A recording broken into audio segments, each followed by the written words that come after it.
Hello everybody, and welcome to General Psychology.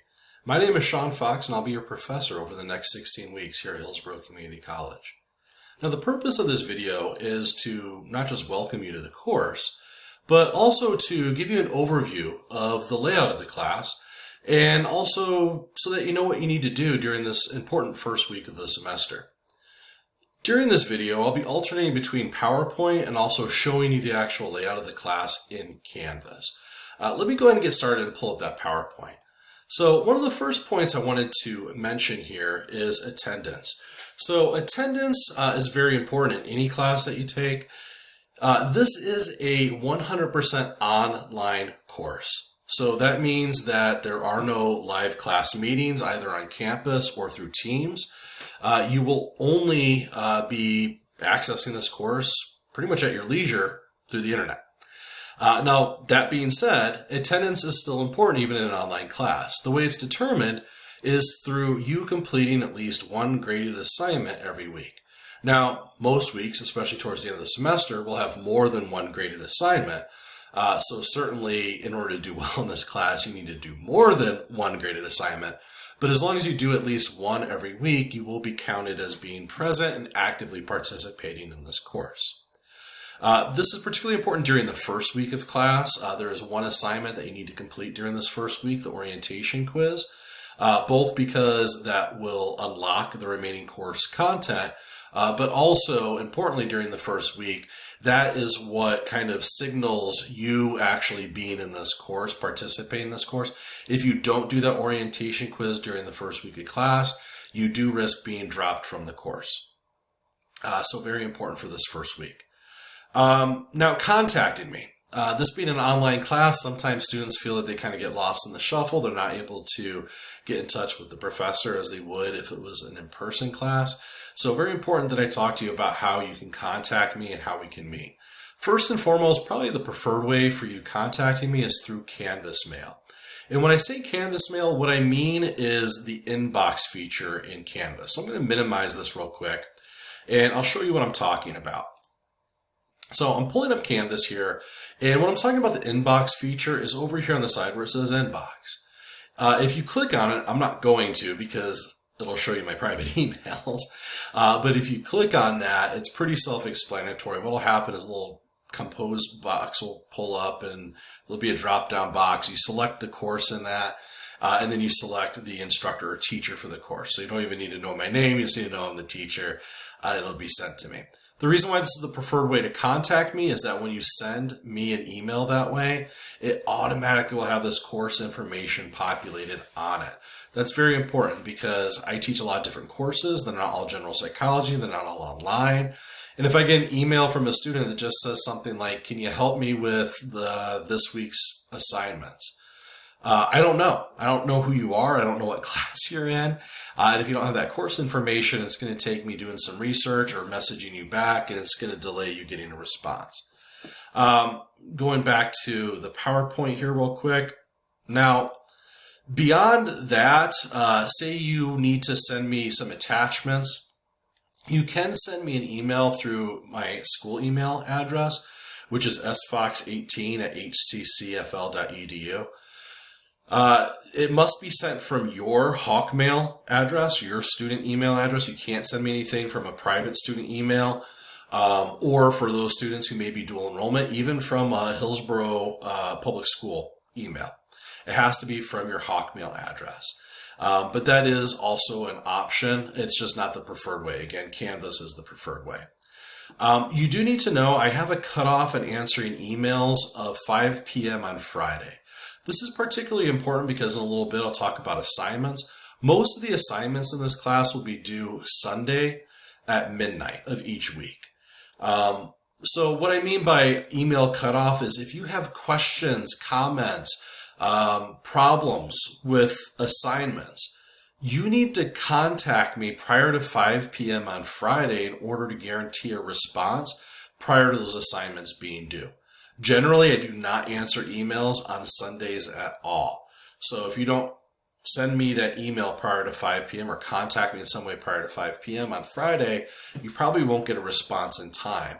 And if that means that you don't do the assignment or you do it incorrectly, then you'll get points deducted. So the moral of the story here is don't procrastinate. Look at the assignments, make sure you understand the information prior to 5 p.m. on Friday. And if you don't, reach out to me. If you reach out to me prior to this, you will get a response. Office hours. Some people are kind of confused by this. It's an online class. You're like, office hours, really? Yes. Every Friday from 1 p.m. to 3 p.m.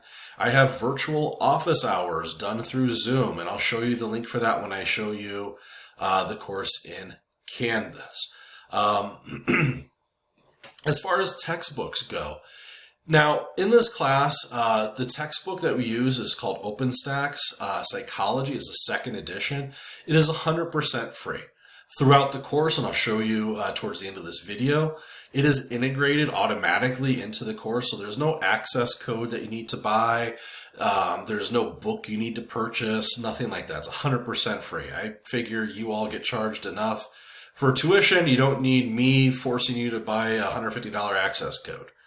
One thing also that you need for this course is you do need Microsoft Office.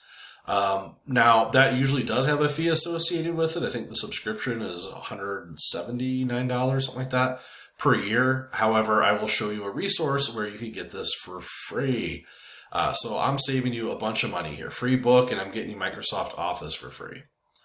Now, as far as assignments go, throughout this course, throughout the semester, you will be graded based upon 4 types of assignments: quizzes, projects, discussions, and exams. For quizzes, there are 15 total quizzes throughout the semester. They're based on each topic that we'll be covering, basically each chapter out of that textbook. Now, the quizzes are formative in nature, and what that means is that they're worth a very small amount of points. Each is only worth 2 points.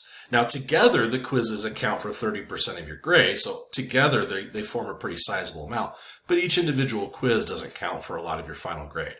That's by design. Formative means it's meant to help form your study habits, form your knowledge. And that's what they're meant to be.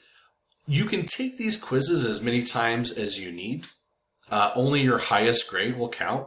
So say you take it the first time, you get 100%. You decide to take it a second time, a third time, maybe you get an 80%, a 70%.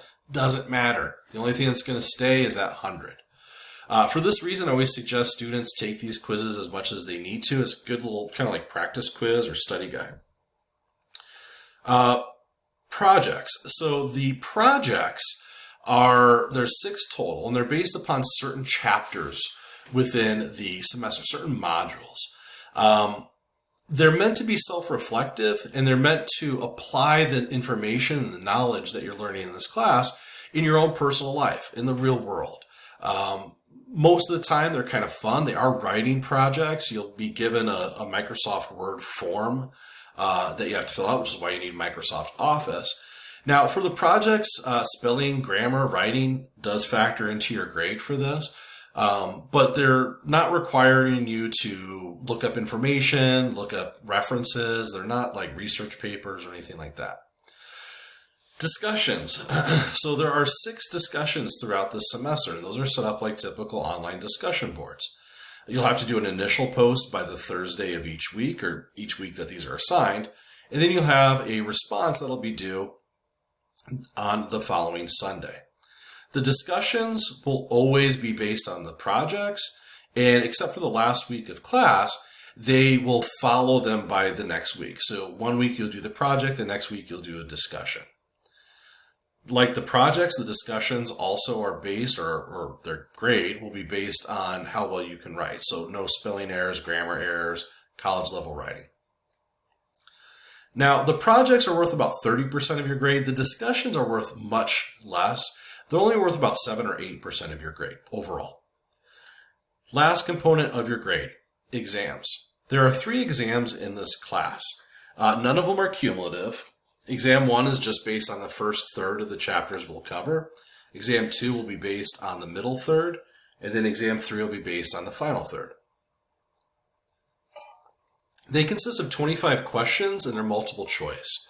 You will have to take these exams online, and they will require you to use Honor Lock. So it'll record you. They're closed note, they're closed book. This is different from quizzes. Quizzes are open note, open book. Exams are not. For this reason, you do also need to have a working camera with a microphone on a computer that has Google Chrome. Those are all requirements for Honor Lock. Now, all of these assignments you do take online, and most of them, again, are due Sundays at midnight of the week that they're made available. That being said, all of these assignments are available at the start of the course. So you can work ahead. You can do the quizzes, you can do the projects, you can do the discussions. That's totally fine. Late policy. So my late policy is that I charge or deduct 15% for each 24-hour period after the due date. What that means, if an assignment is due at midnight on Sunday and you turn it in at 12:01 a.m. on Monday, you're going to be charged 15% penalty, whether it's a minute over, whether it's 10 hours over. If it's within that 24-hour period, it's going to be given the 15% deduction. If it's into the next 24-hour period, then it's going to be charged 30%. Excuse me. Now, that being said, there's no limit. So, I mean, you can still turn in an assignment, 4 days late, 5 days late. It's going to have a heck of a big deduction on it, but it is still possible. There are exceptions to late policy. The late policy does apply to the exams, the discussions, the projects, and the quizzes. The exception is if you know that you have some kind of major issue coming up, you're not going to be able to turn in the work, you can notify me. You must notify me and must receive a response, an approval from me prior to the due date. And this kind of goes back to what I said earlier about the 5 p.m. on Friday. That means you need to work ahead and figure, okay, I'm not going to be able to finish the work this week, and let me contact the professor. It has to be before that cutoff. If it isn't, you don't get your response from me, the approval, then you're going to have to turn the work in, or else you're going to get the late penalty. Very important there. Also, keep in mind, you can work ahead in this class. All the assignments are available to you really at the start of the semester. So you can always work ahead. You cannot work behind, or at least if you do, you're going to get penalized for it. Now, professionalism. This is the part of the presentation I kind of don't really want to give, but I have to. I am very, very big on respect. I expect for my students to show me respect, and I believe it is my place as the professor to show my students the respect they deserve. It's a two-way street. The problem with this, though, and this has been an increasing problem over the last few semesters, not just with me, but with other professors I've talked to here at HCC and indeed elsewhere, is that this mutual respect is kind of being lost. Sadly, the reason why I have rules for this in my syllabus and the reason why I'm talking about this now is because there have been some pretty bad examples of students not showing that respect to me as their professor. Specifically, and I think some of this is a cultural thing, we live in a day and age where if you just hear information that you don't want to hear or that isn't good for you, then complain. Gripe, complain, argue, harass, ask to speak to managers until you get your way. Yeah, just keep arguing, throw a temper tantrum, and then you get your way. That isn't going to happen in this class. And specifically, there are two types of behaviors that will absolutely not be tolerated in this course, and there will be consequences for it. The first is unprofessional communication. Again, the reason why this is a rule is because it has to be a rule. I have been called names. I have been harassed. I have had students who have texted me and emailed me constantly, berated me simply because they didn't like a response that they were given. Obviously, sometimes miscommunications happen. Sometimes, people misunderstand things. That's not what I'm talking about here, right? I'll clarify if I think something's crossing the line. So don't think like you have to, shower me with praise 24/7. But there's a mutual respect. If something happens, you don't like it or you don't agree with it, then talk to me as a human being, and I will talk to you as a human being. Don't berate me. Don't berate your fellow students. Don't talk down to anybody. Don't automatically assume that somebody's doing something to victimize you and you have to stand your ground and argue and fight with them to win your position. That's not going to happen. The second behavior is not showing up for a scheduled meeting. So I do have those set office hours on Friday, but those aren't the only times I can meet students. And I've had students before say, hey, that time doesn't work for me. I'm working. Can you meet me Thursday at 3 p.m.? And if I'm available, I'll say, yeah, absolutely. We'll meet over Zoom. Heck, if I'm on campus, I usually teach out of the Brandon campus. We can meet there too. I have no problem with that. But what I do have a problem with is this has been an increasing problem over the last few semesters is students will say, let's do that. And then they don't show up. And I think part of it is some of these students like to think that, that's what you should do. If you have a problem, you speak to the professor, but I don't really want to show up and take time out of my schedule to see him or her. The problem with this, and there's two. The first one is that's taking time out of my schedule. I don't just sit here 24 hours available to my students. If I'm meeting you outside of times that I'm teaching, in meetings, doing my work. So this is something I'm doing to help you. It's also time from my free time that otherwise would be spent with my family, with my friends, spending some time just, helping myself and working on myself and having some time to distress and just kind of relax, which is very important. That self-care is always very important. Now, that being said, I have no problem meeting with students at all. I will always meet with a student to help them if I'm able to. But if you schedule a time to meet me and you don't show up, it's extremely disrespectful. It also takes time away from me being able to help other students that would have showed up. So for both these behaviors in particular, and this is in the syllabus, the first offense of you engaging in them will result in a point deduction. It's 1 point from your final grade, which your final grade is only 100 points total. So this is really 1% of your final grade. Now, in the case of unprofessional communication, I will notify you in advance, right? If we're arguing, you're arguing with me, and, it's crossing the line, I'll tell you, hey, you need to pump the brakes here a little bit. You're crossing the line. Maybe you need to take the night. We'll talk about this tomorrow. Calm down a little bit. We'll revisit this later. If you still persist, then you will be penalized. You will get that point deduction applied. In the case of not showing up for a scheduled meeting, there is no warning on that, right? If you scheduled a meeting to speak with me and you don't show up, that's a point deduction. Now that's for the first offense. Second offense for both of these will be 2 points, and that's second and subsequent offenses. Both of these are in the syllabus. Again, I hate that I have to mention it, but sadly I do. All right, so now that we're done with those kind of unpleasantness of talking about respect and unprofessional behaviors, let me go ahead and just go over what you need to do during this first week, as well as how a normal weekly module is set up in Canvas. So I'm going to go to Canvas again, and let me pull up what you'll see when you log into the course. So when you first log into the course, this is what you're going to see. Every single time you log into the course, this is the page that you'll see. Now, obviously, during this first week, you're going to start by clicking this button. It says Start Here. Underneath this, we have a link to the syllabus. We have a link to the instructor page, which just talks a little bit about me, where I'm from, what my interests are. There's a link to the office hours. If you click that, there's the direct link to my Zoom meeting. It actually says Teams there. It's a Zoom meeting. So that's the direct link. If it asks for your passcode, that's what it is. And I will always be on that Zoom call on Fridays from 1 p.m. To 3 p.m. Now, going back, and also just FYI, because this screen will pull up every single time you log into the course. After, this first week, if you just want to go straight into the course and start going through the weekly modules, you can just click on this modules button on the bottom. It'll take you right there. Now, during the first week, obviously we're going to want to click that Start Here button.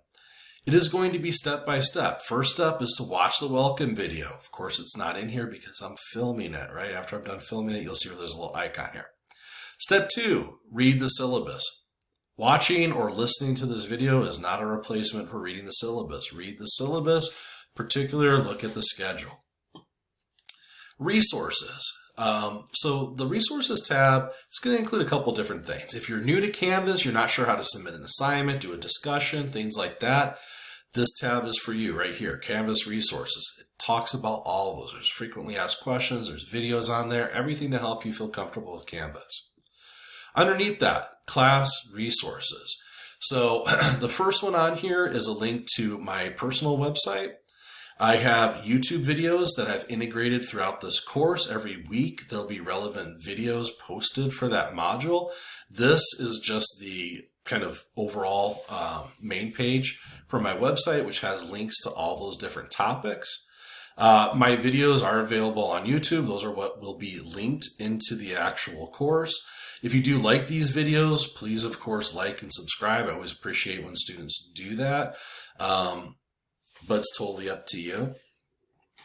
Remember I said you need Microsoft Office. Well, below that website, my personal website, there's the link for getting Microsoft Office for free. Just make sure you use your HCC student email, your Hawkmail account to register for it. You'll get it free for a year. Second part on here, I guess that's third part, is going to be kind of weird. So one of the projects that we'll have coming up, which is Project 2, which will be due in a few weeks, is going to require you to look at your phone and see your screen time usage on your phone. Now, for people who have Android phones, this feature is usually automatically enabled when you purchase your phone. For people who have iPhones, usually you have to enable it.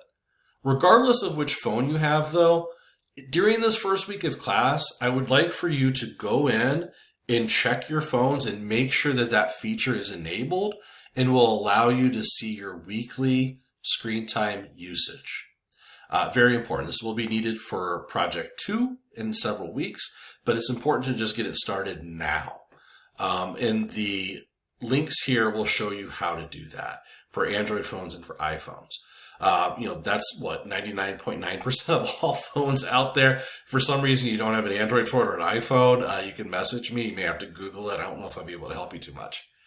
Below these links, we have a bunch of different school resources for veteran affairs, all sorts of other things. Good stuff there.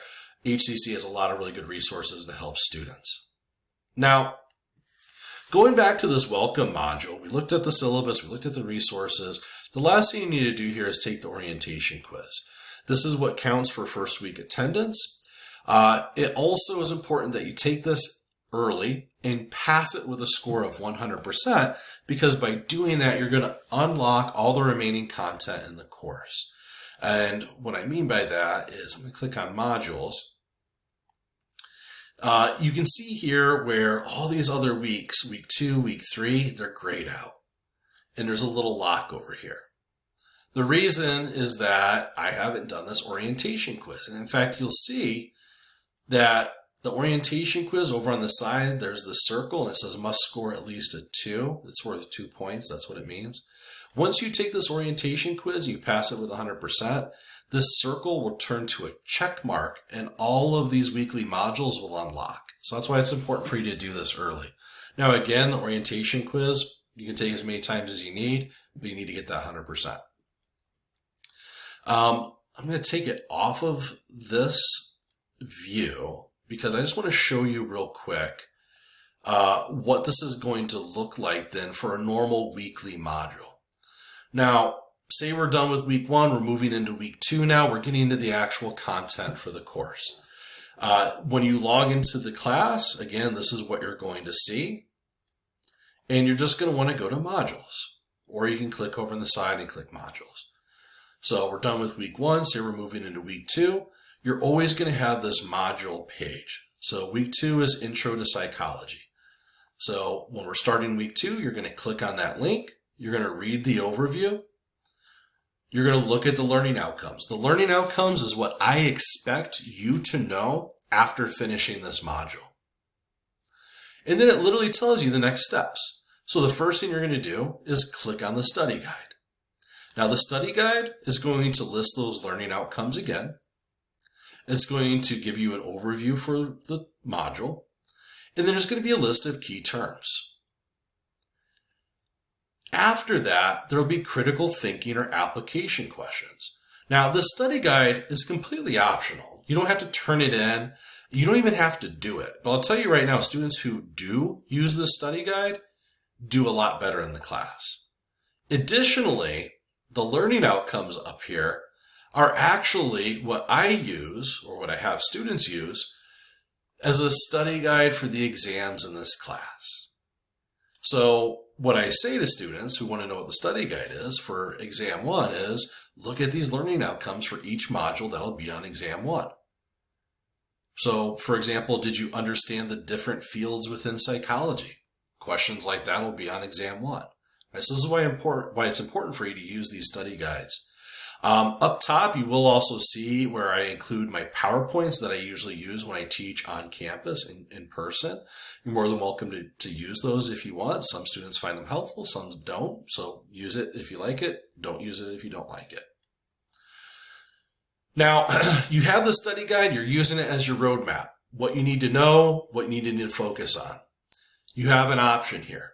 If you're somebody who tends to be more of a visual learner, you don't really like reading too much, then click on this link for the videos, and that takes you to my website, which has all of the videos relevant to that module on it. So use that study guide, listen to these videos. Now the videos are always going to be divided up. There's going to be a general overview video, which is always going to be a little bit longer. In this case, it's 21 minutes. And then there's going to be smaller little micro learning videos that are usually between about 5 and 10 minutes, give or take, on specific topics within that larger module. If you are somebody who prefers to read rather than watch the videos, maybe you want a little bit more detailed information, then click on this next box where it says Textbook. This is the textbook in the course. This is the OpenStax. Again, nothing you need to buy, nothing you need to register for. This is your textbook where you can go through, you could read everything, just like you would a normal textbook. Do whatever works best for you. Again, if you're more of a visual learner, maybe the video is the best way to go. If you prefer reading, textbook's the best way to go. And then switch it up, right? If you're using the study guide, you watch the videos, you still have some questions, then use the textbook to answer those questions, or vice versa. Once you're done going through all this material, you take the quiz. The quiz can be taken as many times as you need. They'll always be due the Sunday in which we cover that topic. But remember, you can work ahead in this course, so you'll have access to all the quizzes right off the bat. Only the highest score from the quizzes will count towards your final grade. Now, that's a regular weekly module. Remember, though, we do have exams, we do have discussions, and we do have projects. And you'll see on the weeks in which we have those, where there'll be a separate little module page. So, for example, on week 3, we're covering psychological research. This module is going to be the exact same as what I just showed you. Or at least it's going to be set up the same way. The project modules will be set up a little bit different, but again, they're very cut and dry. There'll be an overview. There'll be a video that you can watch where I explain the instructions. And then it'll be a step-by-step guide. Every project will require you to use the form that is attached. It's a Microsoft Word document. You must use this form. Once you're ready to submit it, you click Project Submission. And there will be a form or a button that says Submit the Assignment. Every project will have a rubric attached to it, so make sure you review that rubric prior to completing the assignment, the project. All of your projects will go through Turnitin. It's nothing in addition that you need to do in the instructional video for the projects. It'll talk about it. Make sure that you watch those instructional videos because it'll talk about how you can review the Turnitin report after you submit it. Something very important for you to do. So that's the project. Discussions. Discussions aren't going to have a video. Remember, they're always done the week after, except for the last week of the class, or usually done the week after the project. There'll be an overview, there'll be instructions, there'll be rules. When you're ready to actually do the discussion, you're going to click the button here that says Discussion. Same instructions, same rules.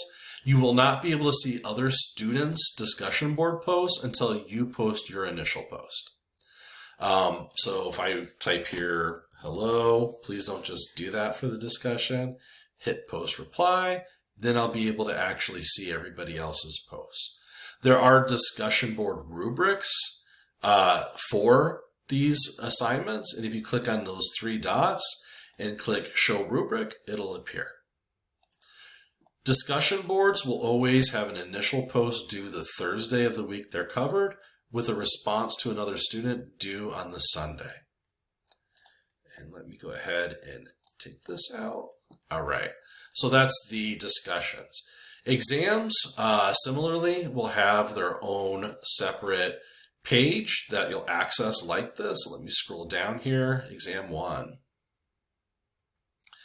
So it'll talk about an overview, what's going to be covered, the study guide. It's always going to be those learning outcomes from each of the study guides for the modules that will be covered. So for example, exam 1 covers the history of psychology, psychological research, biopsychology, sensation and perception, and states of consciousness. So the study guide for exam 1 is to look at the study guides for each of those modules and make sure that you can answer each of the learning outcomes in those study guides. Same thing for exam 2, same thing for exam 3. There's also instructions here on how to take the exams. Again, all exams will use Honor Lock. When you're ready to take the exam, you click the link here. That's pretty much it, folks. This video is a little bit lengthier than I originally thought it would be. If you do have any questions, comments, concerns, of course, please feel free to reach out to me. And usually during the first week of the semester, I'll be reaching out to all of you through Canvas mail as well. Other than that, folks, welcome to General Psychology. I look forward to getting to know all of you over the next 16 weeks. Take care.